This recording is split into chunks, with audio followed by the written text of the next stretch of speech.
Alright guys, I'm going to show you guys how to set up for crappie fishing today.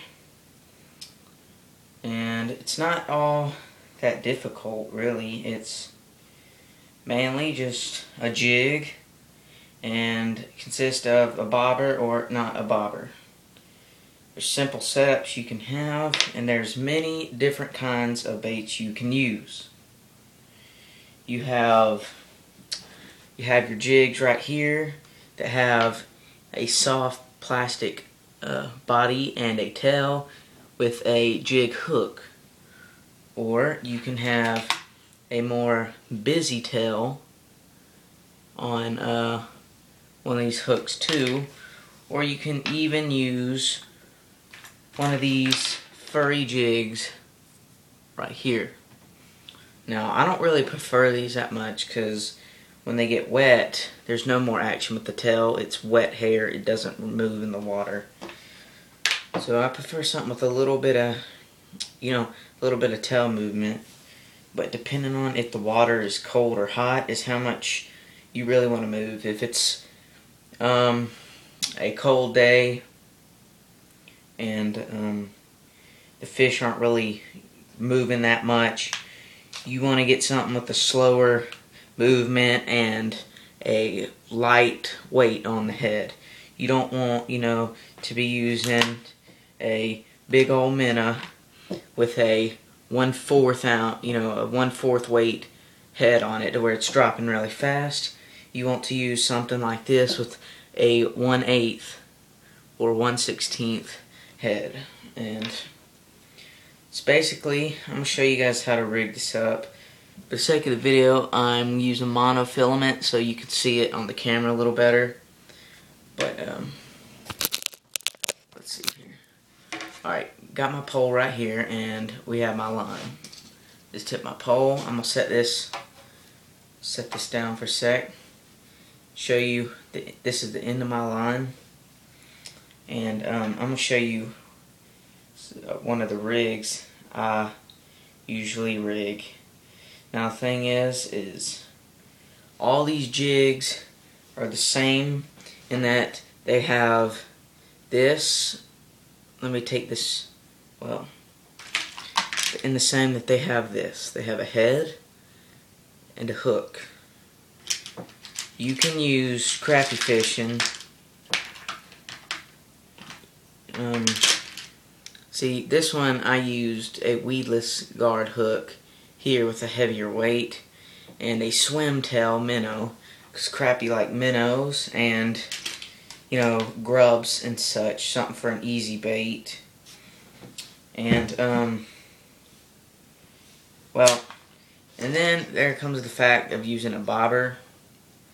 If you are fishing if you are fishing a tree that's fallen in the middle of a river and you have about 5 feet of good fishing, I usually use a bobber because it allows you to have that movement but keep it going slow with a lot of movement so you can attract a lot of attention in a little short amount of distance. So depending on, you can also use the bobber if the fish are slow on like a December day and you want to keep the movement slow, and the bobber also acts as a height restriction. You can either you adjust it to what you want to fish. You can move it way up the bobber like 2 feet if you want to fish, say you're in 4 feet of water and you want to fish down, down in the lower region, or you can, not even use a bobber and, free work it off the bottom if the fish are moving and biting. So, today I'm going to show you guys how to set up with a bobber and a minnow.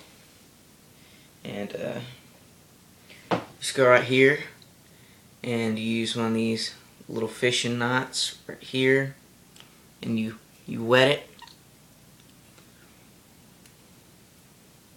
so it can do, and you just twist.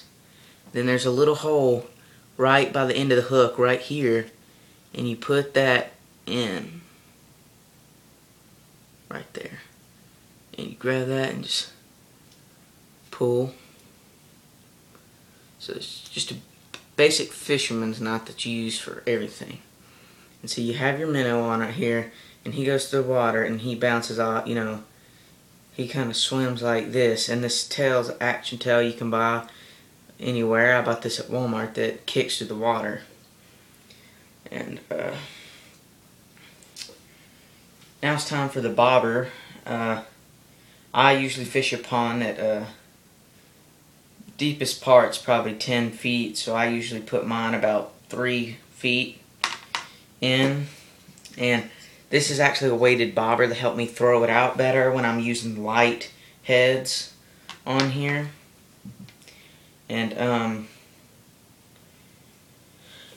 most of the time you want to get a bobber that's not too big, something that cuts through the water really well, because you don't want a lot of action on top of the water if you are trying not to spook fish. So you have this, right? You have this, and you go about 2 feet up the line, and put this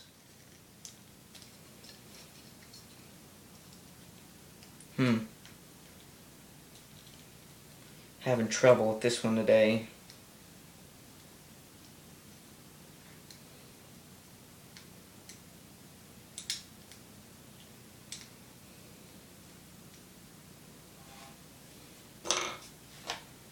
Yep.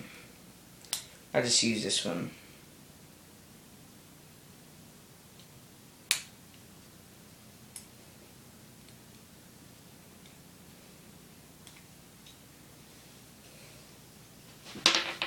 Alright, so you have your bobber and then your bait right here.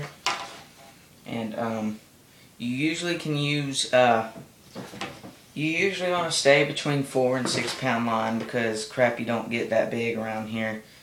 You know, plus it gives you a little more fight. And, well, it's basically the same setup. You have this, you know, jig head right here that, you can really use with anything, and you can use a bobber if you want. And there's so many different kinds of bodies. You have the grubs, you have hollow body tubes, like these ones that are actually hollow in the center. They're like a little rubber sock. And you have grubs and the furry ones, and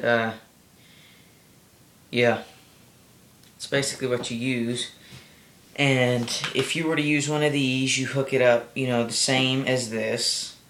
This one has a lot of tail action, but I don't really use these that much. This has a lot of action, but if you're really wanting to start off, I'd start with a simple body tube, you know, either chartreuse and black, or a red and white, till you get comfortable using these, and then you can experiment from there. But if you're going to be using a tube like this, you can actually insert the head in through the body tube. If I have a head around here, let's see. Yeah, I don't think this is going to work. But anyways, this head might be too big, but you actually pull these little tassels back right here, and you insert the head in through the back, like so. You go in here, put it in, you know. This is really way too big, but you bring the head in, and it comes out about right here. Comes out, it look like something like that, where it goes in and comes out, and you pop it out right there. That way the thing is in, the tube is in the hook, and you can use that.